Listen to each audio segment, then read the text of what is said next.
पंडित चोखेलाल शर्मा की धर्मपत्नी का जब से देहांत हुआ, आपको स्त्रियों से विशेष अनुराग हो गया है। रसिकता की मात्रा भी कुछ बढ़ गई है। पुरुषों के अच्छे अच्छे लेख रद्दी में डाल दिए जाते हैं और देवियों के लेख कैसे भी हो तुरंत स्वीकार कर लिए जाते हैं। और बहुधा लेख की रसीद के साथ लेख की प्रशंसा कुछ इन शब्दों में की जाती है। आपका लेख पढ़कर मैं दिल थाम कर रह गया। अतीत का जीवन आंखों के सामने मूर्तिमान हो गया। अथवा आपके भाव साहित्य सागर के उज्जवल रत्न हैं, जिनकी चमक कभी कम न होगी। और कविताएं कविताएं तो हृदय की हिलोरे, विश्व वीणा की अमरतान, अनंत की मधुर वेदना और निशा का गौरव गान होती थी। और प्रशंसा के साथ दर्शन की उत्कट अभिलाषा भी प्रकट की जाती थी कि यदि कभी आप इधर से गुजरिएगा तो मुझे न भूलिएगा, जिसने ऐसी सुंदर कविता की सृष्टि की है। यदि उसके दर्शन का सौभाग्य मुझे मिला तो मैं अपने को धन्य समझूंगा। रामदीन पत्र डाक में डाल दिया। और लेखिकाएं भी अनुराग में प्रोत्साहन के पत्र पाकर फूली न समाती थी। जो लेख अभागे भिक्षु की भांति कितनी ही पत्र पत्रिकाओं के द्वार से निराश लौट आए थे। यहाँ इतना पहली बार ही कोई संपादक जन्मा है जो गुणों का पारखी है, और सभी संपादक तो आमन्य हैं। अपने आगे किसी को कुछ समझते ही नहीं। अरे जरा सी संपादकी क्या मिल गई, मानो कोई राज्य मिल गया। संपादकों को अगर सरकारी पद मिल जाए ना तो ये तो अंधेर ही मचा दे। वो तो कहो कि सरकार इन्हें पूछती ही नहीं है। अच्छा हुआ जो उसने ऑर्डिनेंस पास कर दिए। और करो स्त्रियों से द्वेष, ये उसी का दंड है। और ये भी संपादक ही हैं, कोई घास नहीं छीलते हैं। नवरस सब पत्रों में राजा है। हाँ, चोखेलाल जी के पत्र की ग्राहक संख्या बड़े वेग से बढ़ने लगी। हर आने वाली डाक के साथ धन्यवाद पत्रों की एक बाढ़ सी आ जाती। लेखिकाओं में उनकी पूजा होने लगी। ब्याह गौना मुंडन छेदन जन्म मरण के समाचार आने लगे। कोई आशीर्वाद मांगती तो कोई सांत्वना के दो शब्द सुनने की अभिलाषा करती, वहीं कोई घरेलू संकटों में परामर्श पूछती। और महीने में 10-5 महिलाएं उन्हें दर्शन भी दे जाती। और शर्मा जी भी उनकी अवाई का तार या पत्र पाते ही स्टेशन पर पहुंचकर उनका स्वागत करते और बड़े ही आग्रह से एक आध दिन ठहराते, उनकी खूब खातिर करते। सिनेमा के फ्री पास मिले हुए थे, इसलिए खूब सिनेमा भी दिखाते और महिलाएं भी उनके सद्भाव से मुक्त होकर विदा होती। मशहूर तो यहाँ तक कि शर्मा जी का कुछ लेखिकाओं के साथ घनिष्ठ वाला संबंध स्थापित हो गया। हाँ, लेकिन हम इस विषय में निश्चय पूर्वक कुछ नहीं कह सकते। हम तो बस इतना जानते हैं कि जो देवियां एक बार यहाँ आ जाती वो शर्मा जी के अनन्य भक्त हो जाती। बेचारा साहित्य की कुटिया का तपस्वी है, अपने विदुर जीवन की निराशाओं को अपने अंतःस्थल में संचित रखकर मूक वेदना में प्रेम माधुर्य का रसपान कर रहा है। शर्मा जी के जीवन में जो एक कमी सी आ गई थी, उसकी कुछ हद तक पूर्ति करना इन देवियों ने अपना धर्म सा मान लिया था। और हो भी क्यों ना, यदि उनके भरे हुए भंडार में से थोड़ी सी मिठाई किसी पीड़ित प्राणी को दी जाए तो इससे भंडार की शोभा ही है। शर्मा जी के जीवन में जो एक कमी सी आ गई थी, उसकी कुछ हद तक पूर्ति करना इन महिलाओं ने अपना धर्म सा मान लिया था। कोई देवी पार्सल से अचार भेज देती तो कोई लड्डू। एक ने तो पूजा का ऊनी आसन अपने हाथों से बनाकर भेज दिया। वहीं एक देवी महीने में एक बार आकर उनके कपड़ों की मरम्मत कर देती थी, तो दूसरी देवी महीने में 2-3 बार आकर अपने हाथों से उन्हें अच्छी अच्छी चीजें बनाकर खिला जाती थी। शर्मा जी अब किसी एक के न होकर सबके हो गए। महिलाओं के अधिकारों का रक्षक इनसे बड़ा शायद ही कोई मिले। पुरुषों से तो उन्हें हमेशा तीव्र आलोचना ही मिलती थी। श्रद्धा में सहानुभूति का आनंद तो उन्होंने स्त्रियों में ही पाया। एक दिन संपादक जी को एक ऐसी कविता मिली जिसमें लेखिका ने अपने उग्र प्रेम का रूप दर्शाया था। अन्य संपादक इसे अश्लील कहते हैं, मगर चोखेलाल जी इधर बहुत ही उदार हो गए थे। एक तो कविता इतने सुंदर अक्षरों में लिखी गई थी, और दूसरा लेखिका का नाम बड़ा मोहक था, कामाक्षी। शर्मा जी के मन में लेखिका का एक कल्पना चित्र सा उभरने लगा। भावुक प्रकृति, कोमल गाल, याचना भरे नेत्र, बिंब बदन, चंपई रंग, अंग अंग में चपलता भरी हुई, पहले गोंद की तरह शुष्क और कठोर, लेकिन आगे होते ही चिपक जाने वाली। उन्होंने 2-3 बार उस कविता को पढ़ा और हर बार उनके मन में एक नई सनसनी दौड़ी। क्या तुम समझते हो मुझे छोड़कर भाग जाओ? भाग सकोगे? मैं तुम्हारे गले में अपनी बाहें डाल दूंगी, मैं तुम्हारी कमर में करपाश कस दूंगी, तुम्हारे पांव पकड़कर तुम्हें रोक लूंगी, तब उस पर अपना मस्तक रख दूंगी। आह, कितनी सुंदर रचना। क्या तुम समझते हो मुझे छोड़कर भाग जाओ? मैं तुम्हारे अधरों पर अपने कपोल चिपका दूंगी, तब उस प्याले में जो मादक सुधा है उसे पीकर तुम मस्त हो जाओगे और अपना सर मेरे कदमों में रख दोगे। क्या तुम समझते हो मुझे छोड़कर भाग जाओगे? शर्मा जी ने 2-3 बार उस कविता को पढ़ा और हर बार उसमें उनको एक नया रस मिला। उन्होंने उसी क्षण कामाक्षी देवी के नाम एक पत्र लिखा। आपकी कविता पढ़कर मैं कह नहीं सकता कि मेरे चित्त की दशा क्या हुई थी। हृदय में एक ऐसी तृष्णा जाग उठी है जो मुझे भस्म किए डालती है, नहीं जानता इसे कैसे शांत करूं। अब तो बस मन में यही आशा है कि इसे शीतल करने वाली सुधा भी वहीं से मिलेगी जहां से ये तृष्णा मिली है। मन मतंग की भांति जंजीर तुड़ाकर भाग जाना चाहता है। इस हृदय में मुझे ऐसे भाव छिपे हुए ज्ञात होते हैं जिनमें प्रेम का कितना अक्षय भंडार है, उस प्रेम का जो सिर्फ अपने को समर्पित कर देने में ही आनंद पाता है।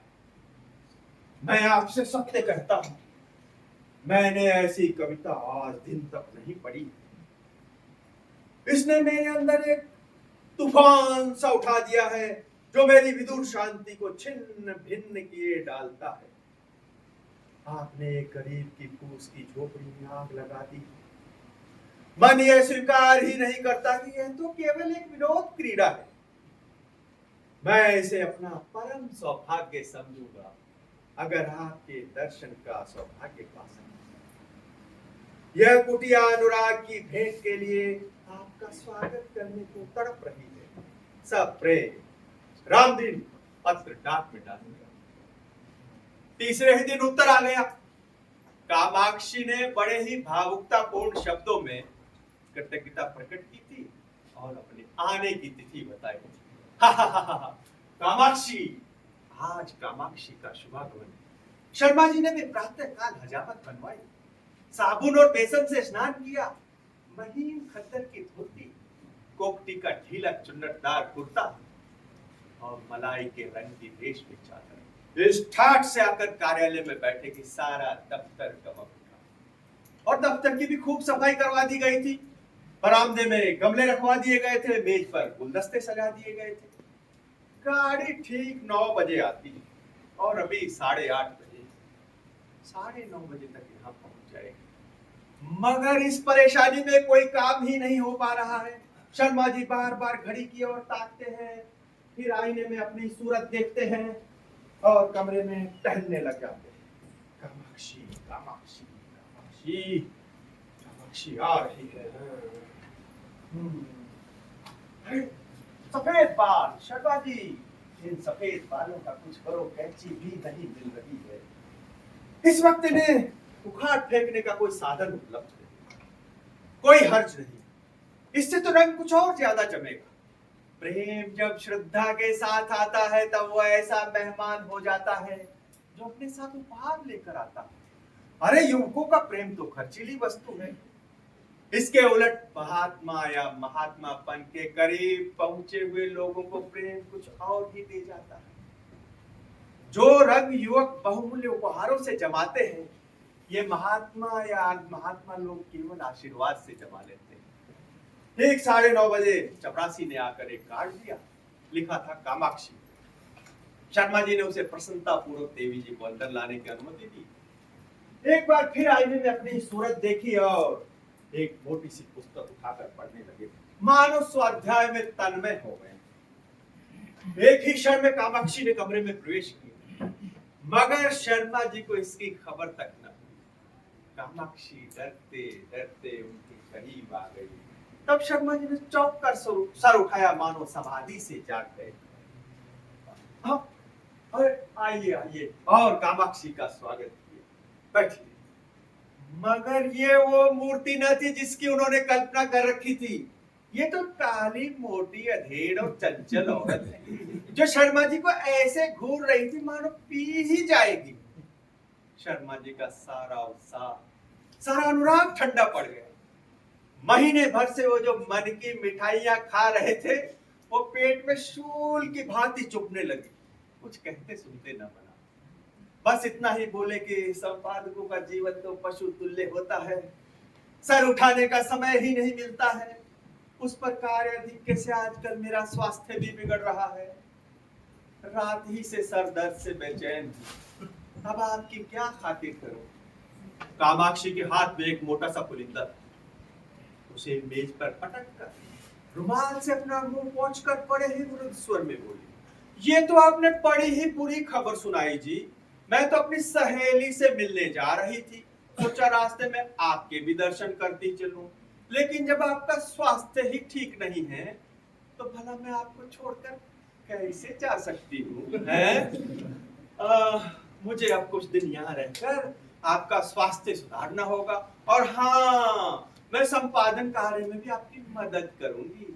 आपका स्वास्थ्य स्त्री जाति के लिए बड़े ही महत्व की वस्तु है। नहीं नहीं नहीं, अब तो शर्मा जी मैं आपको छोड़कर ऐसे नहीं जा सकती। शर्मा जी को ऐसे जान पड़ा जैसे उनका रक्त प्रवाह रुक गया, नाड़ी छूटती जा रही है। हाँ, इस चुड़ैल के साथ रहकर तो जीवन ही नरक हो जाएगा। उस पर आप कविता करने वाली, वो भी अश्लील। अरे अश्लील तो है ही, एकदम सड़ी हुई और गंदी। एक सुंदर युवती की कलम से यही कविता काम बाण होती, मगर इस डायन की कलम से ऊपर नाले का कीचड़। और आप कहती हैं मुझे छोड़कर भाग जाओगे। अरे मैं पूछता हूँ, कोई तुम्हारे पास आएगा ही क्यों? दूर से देखकर लंबा न हो जाएगा? क्या हक है इसे कविता लिखने का? ये क्यों कविता लिखती है? क्यों नहीं किसी मंदिर में बैठकर राम भजन करती है? मात्राओं तक का तो इसे ज्ञान नहीं है, और कविता करती है। कविता अगर इस काया में निवास कर सकती है तो फिर गधा भी नाच सकता है, ऊंट भी नाच सकता है। हाँ, अरे इस मूर्ख औरत को इतना भी पता नहीं है कि कविता करने के लिए रूप चाहिए, यौवन चाहिए, नफासत और नजाकत चाहिए। अरे भूतनी सी तो आपकी सूरत है, कोई रात को देख ले तो डर जाए। और चुड़ैल इतना बड़ा पोथा साथ उठाती लाई, इसमें भी वही परनाले का कीचड़ ही होगा। फिर उस मोटी पुस्तक की ओर देखते हुए बोले, इसकी कोई आवश्यकता नहीं है देवी जी। 2-4 दिन के विश्राम से सब ठीक हो जाएगा, और फिर आपकी सहेली भी आपकी प्रतीक्षा करती होगी। महाशय जी आप तो संकोच कर रहे हैं, मैं 10-5 दिन बाद भी चली जाऊंगी ना, तो कोई हानि नहीं होगी। हाँ, अब इसकी कोई आवश्यकता नहीं है देवी जी। अब आपके मुंह पर तो आपकी प्रशंसा करना खुशामद होगी, लेकिन आप पहले महानुभाव हैं जिन्होंने मेरी रचनाओं का इतना आदर किया है, वरना मैं तो निराश ही हो चली थी। ये आपके ही प्रोत्साहन का शुभ फल है कि मैंने इतनी कविताएं रच डाली।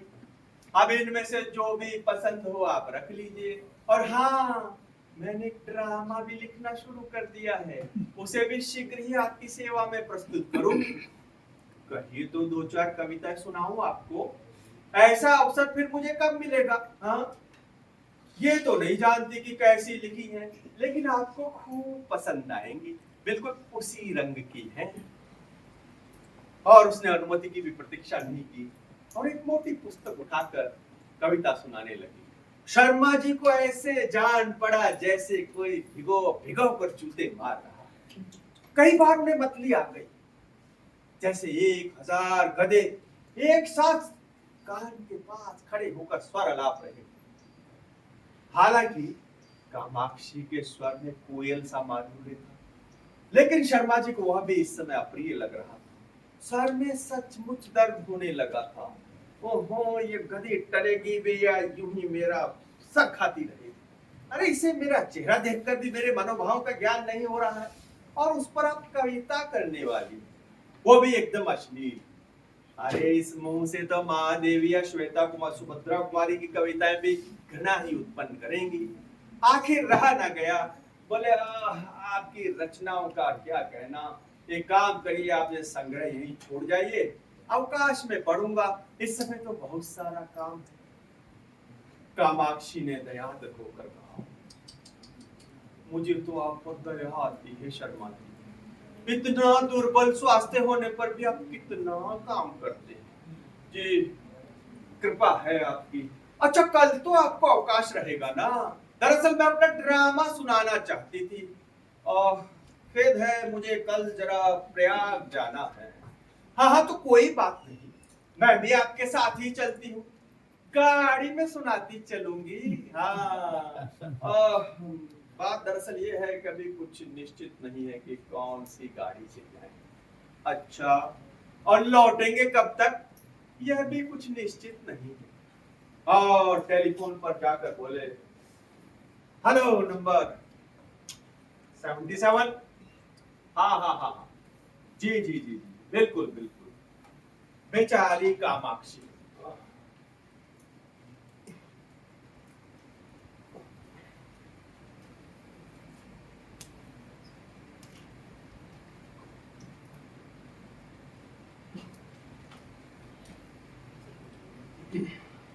कामाक्षी ने आधा घंटा इंतजार किया, मगर शर्मा जी किसी सज्जन से ऐसे महत्व की बातें कर रहे थे जिनका अंत ही न होने पाता था।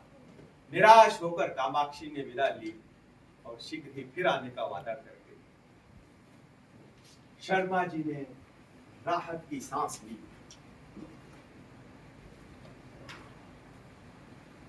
ईश्वर न करे आपके कभी दोबारा दर्शन हो। और उस मोटे पुलिंदे को उठाकर गद्दी की टोकरी में डाला।